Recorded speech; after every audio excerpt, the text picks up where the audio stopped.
Welcome to the Chairlift, the show where we raise the bar on Canadian snowboarding. I'm your host, snowboard mom, snowboarder for 28 years. And today on the show, I'm going to tell you about my trip to Les Chic-Chocs on a catboarding experience in Quebec. So stay tuned and join me for the chairlift ride up the hill. Okay, so at the end of January, my husband, snowboard dad, and I went on a solo trip to Les Chic-Chocs in Quebec. And this was really nice because we didn't have our two kids, which are Ollie and Kai. Ollie is 12 and Kai is 8. So this was going to be our first catboarding experience. Now, maybe before I head into the story of our trip, I can tell you about Les Chic-Chocs, which are mountains out in Quebec. They are probably the most famous destination for backcountry riding in eastern Canada because of their heavy snowfall. They get between 3 to even 8 meters of snow per winter. 3 meters would probably be over 10 feet of snow. So quite a bit of snow there, and we definitely noticed it when we got there. It's part of the range of the Appalachians. So the mountains are sizable, and you can do quite a bit of ski touring or split boarding in this range. But we went on a catboarding experience. So we traveled there by car, and of course, this fall we purchased an electric vehicle. There are so many chargers in Quebec. They're probably the most progressive province in North America to drive an electric vehicle. So, of course, we took our electric vehicle, but with the charging stops from our place in the Ottawa-Gatineau area all the way to Murdochville, it was a 12-hour journey. From Montreal, I believe it's about 9 hours straight from Montreal to Murdochville. It's not a short trip. The Gaspésie area isn't really near any major hubs. You can fly into Gaspé, but really most people end up driving in. Now, I should mention something about the drive. It gets quite interesting as you drive up the shores of the St. Lawrence, which heads into the Gulf of St. Lawrence.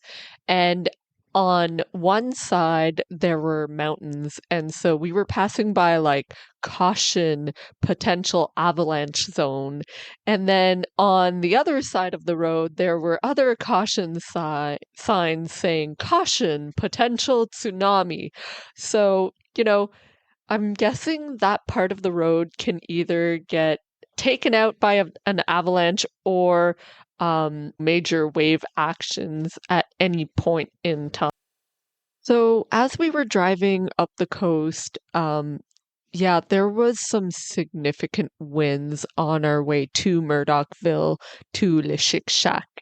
Uh, it was so bad, the blowing snow, that you could barely see like 5 feet ahead of you. Cars were driving with all four ways on. Some of them were going like 30 kilometers an hour. Um, I'm sure if Snowboard Dad were on here, he would say, it wasn't too bad. But of course, when we got to the lodge at the Chic-Chac, pretty much everyone the next day was talking about how bad the visibility was when they were driving in. We got to our I guess it's sort of like a hostel. They call it the auberge. So that's where we stayed, and it's a hostel style stay. We had a room with a comfortable queen size bed, um, and a shared washroom, shared kitchens, really large area for sitting. There's no televisions, however, um, and I don't think there was any Wi-Fi in the auberge, so keep that in mind. But really all the necessities that you need if you didn't take a package, for example, that includes food. But of course, our package included all the food. Um, and so we had breakfast, lunch, and dinner provided in our package. So off we went after checking in, and we went to the headquarters place for the Chic-Chac, and that's where they have all of the rental equipment in the basement, and that's where you meet your guides in the morning in the basement. But in the upstairs, there is a really nice large bar, and they serve like micro brews as well as lots of really great food. Now, the first evening we ordered beef stew, both Snowboard Dad and I, and each had a pint of beer. And yeah, we were just looking around. The place was packed. And what struck me was that, yeah, it was a lot of dudes. You know, women were working at the bar, but mainly the guests were dudes. So, we're there, Snowboard Dad and I, and we're looking around, um, the big dining area as well as around the bar. And like, Snowboard Dad and I are like whispering, like, so who do you think snowboards? And who do you think is a skier? And we're like, analyzing everyone's style and what they're wearing and what they look like and their age. And we're like, oh yeah, there's like maybe like there's a couple over there. They definitely snowboard, but I don't know. I don't see very many snowboarders, Daryl. They all look like skiers. And we're like looking at each other like, oh man. Anyway, that was basically our first instinct. Um, but we were surprised the next day to find out that it was a pretty even 50-50 split, and maybe even there were perhaps more snowboarders.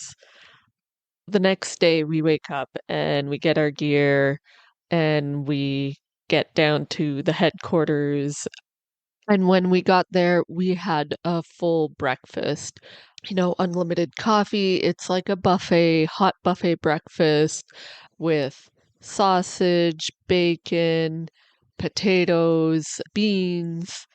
I think there were yogurts and granola. There were toast. The only comment I would have is that they were a little bit understaffed to manage and fill up the buffet. So we had a bit of a lineup for people waiting to, scoop their breakfast. Yeah. So then we went downstairs and pick up our probe, our shovel, and um, our transceiver so that we're all ready to go for our catboarding experience. They make you sit down, go through a presentation about safety, about perhaps where you're going, and then they sort of match you with the guide that you're going to be with that day.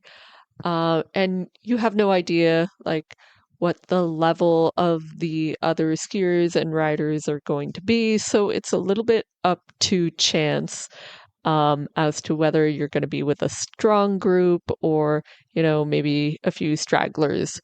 Um, so, like I mentioned, we had, it was pretty half and half.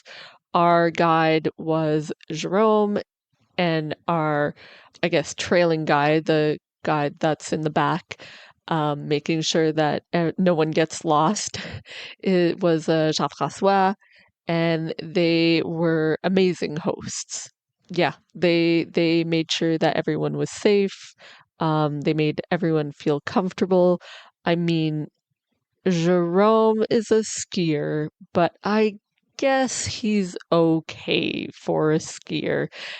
I'm kidding. We totally loved Jerome. And of course, at the end of the day, the guides will order some fries and some nachos for their crew. They also, make sure that everyone is having a great time. Um, Jerome was definitely a powder hound and trying to ensure that we got the best tracks that day. The first day we went to Mont Porphyre. Uh, I want to say that that mountain is not the, superstar location of the Chic-Chac.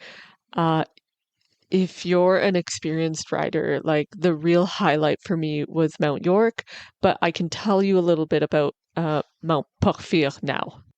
All right, so Mont Porphyre. Remember how the drive the night before I said there was a lot of blowing snow? Well, that pretty much dictated that there would be random pockets of snow on Porphyre.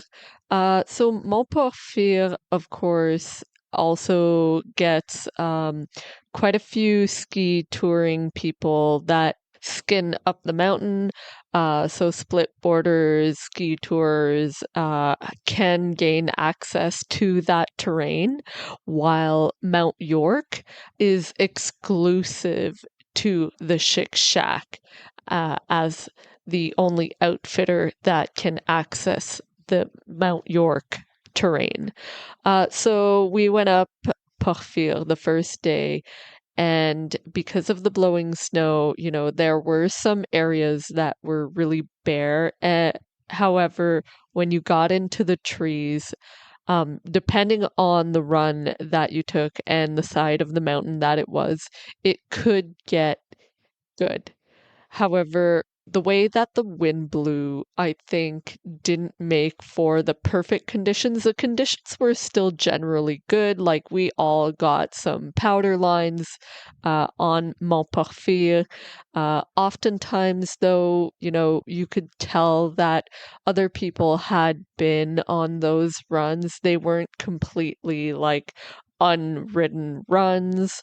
Um, you're still getting completely fresh lines. Like you can still get a lot of fresh tracks out there. And especially, if the wind blew in the right direction, that would have been really good.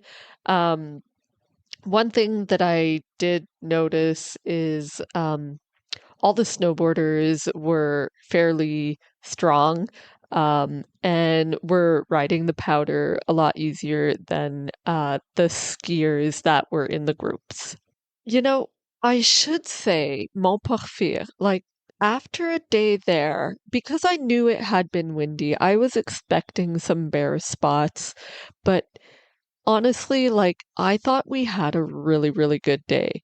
Um, but looking back on it now, like I think, what I'm saying, like, oh, it wasn't as good and so on. Like, don't really listen to that because it was still really good conditions. It was still like really good powder. It's just when I compare it to Mount York was like next level. The terrain was more challenging. They had platforms. The powder was deeper. The powder was untouched because it's exclusive to the Chic Shack. They had a lot of platforms to jump off of. So when you go to Montporphyre, you are close enough from the headquarters that they can bring you back in the cat and bring you back into the lodge for lunch. So you're in a really comfortable setting for lunch. If you're feeling like you've had enough with half a day, you can stay back. Same thing, like if you're finding yourself being tired and whatnot, there's also the option of like skipping a run, staying in the cat, But of course, both Snowboard Dad and I, we were in for the whole ride and we did a full day. We went in for lunch. They were like hot sandwiches. They were really good.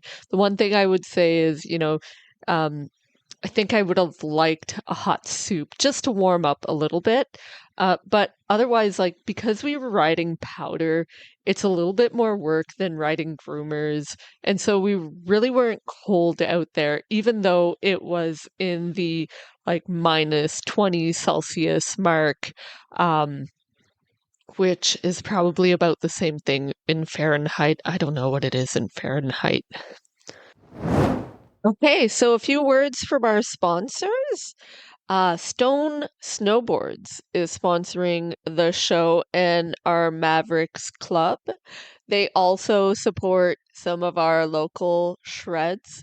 So if you want to consider a board company that gives back to the snowboarding community, do check out Stone Snowboards. Not just that, but they have really superior craftsmanship, and split board setups. For example, they got awarded one of the best US snowboards by Backcountry magazine, and because of their direct to consumer setup, you can get a board for a fraction of the price, even a full setup. They have sales right now for full split board setups, and with their floorboard technology, you will see that the core of those boards have a solid pop. So consider Stone Snowboards Canada.ca. And if you have any questions, our buddy Pat will be happy to answer them. Now back to the show. Um, we had a different guide for Mount York. Mount York was Eric, our guide, and Eric is a snowboarder. So I think him and Snowboard Dad really got along. He had ordered the same snowboard as Snowboard Dad, so they had the whole hometown hero connection. Um, and basically, they both had the same goggle style, helmet style. So, in the end, I really feel like your experience may depend on also the guide that you have and their level of comfort bringing you on certain terrain, but also simply their guiding style in general. So Eric was not shy about bringing the whole group on some fairly challenging terrain. Like many of the runs that we had um, what I would call like a break in the run where there was definitely like areas that you had to jump over a small drop to get through the run or do some very tight maneuvering to get through a section, for example. Um, and of course, over some of the platforms, he was basically saying, like, oh, yeah, you guys all have the ability to jump this jump that is man built. Uh, and I thought that was amazing. Like, it really pushed some people out of their like comfort zone a little bit, but like not too much, like just when they were willing to do it. And there was always a little like way of getting out of it if you wanted to as well. Like you didn't need to hit like a small cliff or small drop. But if that's what you're seeking, you're seeking to get out of your comfort zone. Yeah, it was there. And, the landing was always super deep and soft. So it was a guaranteed good time. Man, it was deep on Mount York. Like some of those runs, our guide was saying, like, yeah, I don't think that run has been touched in like a month and a half. And we went at the very end of their low season. When they have low season, they're only bringing people up on the cat once a week, while during high season, from what I understood, they were bringing people up the mountain like pretty much every day. Um, so if you do have the opportunity and you see the forecast is good in Murdochville, there's snow, I highly recommend going during the low season. You're like pretty much guaranteed like untouched uh, powder riding if you go after a snowfall. And even like, I would say probably like weeks after a snowfall, there's probably like untouched or untouched runs, like entire runs, uh, in their Catski operations. And by the way, when they bring you to Mount York, they have a cabin at the base of the mountain. It's like a rustic cabin. They have a wood stove in there, and they put a bunch of the coolers in there with everyone's lunches that they have prepared for you, and they make sure that wood stove is burning hot so that when you do go in, you have a place to warm up, and you can put your sandwich on the wood stove, heat it up so that you have a fairly warm lunch, and that you're comfortable and away from that cold. Um, so Mount York is a little bit further from their headquarters. It's if I remember correctly, it's about like a 45-minute cat trip just to the base of Mount York. And then they bring you up. But you stay there all day. And of course, because Mount York's a little bit further, yeah, you may not get like as many runs as doing Porphyre, for example. One option that you do have if you're not able to spend so much money on the catboarding experience is that you can stay at the Chic-Chac. And enjoy like their headquarters, food bar, the whole ambiance. Um, you can also go just skinning up Mont Porphyre, which is something I thought I was going to do. Um, in fact, like I loved my experience so much that I was thinking like, man, like I'm off of work right now. I was like, maybe I could stay a little bit longer. Maybe I could just like spend my days here and skin up the mountain, enjoy the powder, enjoy like the wilderness, the outdoors, the amount of snow that they get, and just be in a small town with good ambiance. You would get back every day, like every night we would get back from riding. By the way, we only had 2 days of riding, but 3 nights. And people were just eating food, drinking good beer, having good conversations. Like we were looking at the photos of the day and talking about some of the gnarly like runs that we did, and then like what were the plans for the next day. I know the last day that we were there, like the guides were like, come on, like you guys should stay longer. We should like ride tomorrow. We've got space in the cats. Anyway, they were like totally pumping us up. I wish I could have stayed longer. Um, and while we were there, Snowboard Dad and I, we were like, oh, we wish we would have brought the kids. As much as it was nice to like have an adult snowboard trip, I think that both our kids, Kai and Ollie, would have really loved the powder. There is one part of me that wonders if like Kai fell in that powder that he would be trying to swim out of it forever because he's so small. Um, but I think Ollie is more than, Ollie is a better snowboarder than I am at this point in time. So and he's almost as big as I am. So, Ollie wouldn't have had an ounce of a problem going there. Um, However, I do want to caution that, if you do go catboarding, um, I recommend that you have like an advanced level of riding. Um, Otherwise, you may either be too exhausted to do a full day, or you'll feel as though you're slowing down the group. If you do go, uh, and you feel like, you're not sure if your experience level is high enough, um, I suggest going with a group of other people that are at your level so that you can fully enjoy it and that the guides can bring you in something that is appropriate for your skill level. Okay, so I've pretty much told you my experience with the Chic-Chac.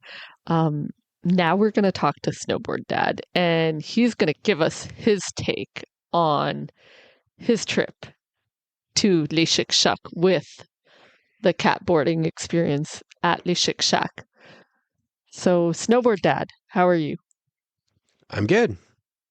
Okay, so tell me, um, how about you tell us how was the drive getting there? It was a little white knuckle. There was a lot of blowing snow on the road, especially as we got into the Gaspésie region. And the road kind of winds right along the St. Lawrence, Gulf of St. Lawrence, and on one side you've got the Chic-Chac Mountains, and on the other side you've got the Gulf, and the road just kind of meanders along and winds along there. It's quite a picturesque spot, but during the winter, with there's a lot of wind coming in there, and there was a lot of blowing snow. So many times I could not see cars in front of me as we were driving, so we had to slow down quite a bit. But Yeah, that's consistent with what I said earlier. And yeah, I said that you were probably going to say that it really wasn't that bad. I was okay. I'm used to driving in the snow, so you know, it was okay. All right. Okay, so we got there, we settled our stuff, we got in the lodge. Okay, so I told everyone about like how we picked up our gear and they gave us like, some avalanche, just tidbits of information. And by the way, on the first day too, they gave us like a full um like a rundown of how to use your probes and how to use your transceivers and the whole procedure on how to work as a group to find someone that's, for example, buried in an avalanche. So that was really good. So tell us about your experience on our first day riding Mont Porphyre. Um, well, the conditions were pretty variable. There was a lot of wind-blown snow, and that snow was like sandpaper on the board. So your board was running pretty slow in a lot of sections. Um, it was a little hard to predict because you'd go through wind-blown areas, and then you'd also get a little deeper into the trees that was a bit less wind-blown, and things would speed up. So it was slightly difficult to manage, just between running on sandpaper and then gliding like you would normally glide. So um, definitely made for an interesting day. Trying to snowboard, I felt a little bit like I had a hard time snowboarding. Almost like my snowboard was too long. It was difficult to sometimes to quickly maneuver in tight turns and tight trees in some spaces because the board just wasn't pivoting through the snow very well. Okay, and so let's contrast that to Mount York. So, night and day, I guess. On York, I don't know what the um, what direction it faces, but it's definitely not impacted by the wind. In fact, I think blowing snow was just causing causing that snow to accumulate, and it was meters deep in there. It was pretty epic, all time deep snow, bottomless, and the pitch is pretty steep in a lot of sections. So um, kind of exactly what you want, steep and deep. So and on that mountain there was actual, you know, you would think in the East Coast there wouldn't be much in the way of avalanche concern, but in fact, uh, with the snow conditions the way they were, it was pretty deep.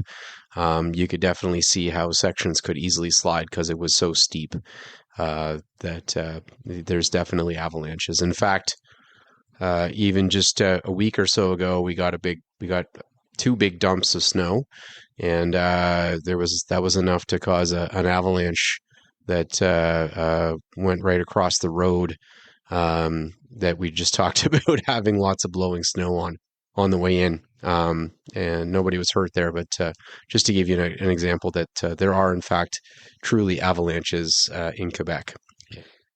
Yeah, and I think, the Gaspé area is known to be like one of the only true big mountain backcountry experiences that you can get in Eastern North America. So it really is a unique experience. Um, in terms of like, what would you say about the guiding and so on that, we were in a group? What did you think of all of that? Um, I thought it was fine. We I think we got lucky with the group that we were with. I don't think we had anybody in our group that was terribly slow, that held back the group by too much. I would comment that it was obvious that snowboards have a much easier time going through the deep snow. So on Mount York, it was always the snowboarders were the first ones down to the bottom. We were constantly waiting for the skiers to catch up. They just had a much harder time skiing in bottomless powder, so um, they weren't going as quick as us. But nonetheless, I think they were all the skiers we had in our group were no one was an amateur, so we were able to kind of quickly load up, and it was enough to get to the bottom, get a breather in, and then hop in the cat for another trip back up to the top. Yeah, so we were doing like what, 7, 8 runs a day. Do you remember what the name of the ski hill that's actually beside the headquarters? Like we actually did a run with the cat on that ski hill. Do you remember what the hill was named? Yeah, it's Mount Miller. That's right, Miller. So yeah, so there is actually a ski hill right beside. Um, And I think that mountain can also be pretty good. Like, it didn't seem like there was that much traffic on that mountain. And so you can get some good powder turns there, even with a T-bar run. Um, I have a question for you, Daryl. If, um, you know, would you go back? What are your thoughts? Oh, I would definitely go back. It was a great experience. The snow was really good. They get a lot of it. I forgot to mention as we came in to Murdochville, right where the Chic-Chac is located. It was pretty obvious that the snowbanks that had been snowing there a significant amount, especially compared to the rest of Quebec, which we had been traveling around quite a bit already, early season, and they definitely were in full winter mode. The snowbanks were meters and meters tall, and there was a lot of snow there. So definitely worthwhile for anybody interested in going. They get a lot of snow, and it's really a great experience. And the cat boarding there is a lot of fun. Also on Mount York, the runs that they built up all kinds of platforms um, that make, and there's several cliff drops along that run. It was pretty challenging terrain. Lots of opportunities to get in the air and to do some cool stuff, and they made sure to clear landings and things like that. So it was well thought out terrain, a lot of fun to ride, and definitely worth going back there. Awesome. Thanks so much, Snowboard Dad. Thank you. All right. I hope you enjoyed this episode all about our trip to Les Chic. If you like the show, don't forget to smash that 5-star rating on Apple Podcasts, Spotify, or the listening app of your choice.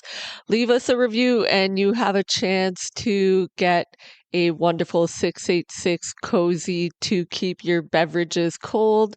Just make sure to take a screenshot of your review and send it to us via Instagram at Kai and Ollie Shred. The link is in the show notes.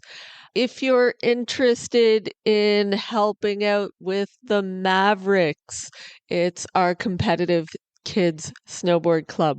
We have a fundraiser where you can win one of two Grom stone snowboards. We have a 115 centimeter and a 130 centimeter Kiss model. It's a full Camber Kids board. Yeah, check out the show notes. You can find out how you can purchase tickets for the draw, and the draw will take place around April 4th. We will be announcing the winners on the Facebook page for the Gathering Groms, but we'll also make sure to contact the winners via email or text message. So, hope you enjoyed the show again.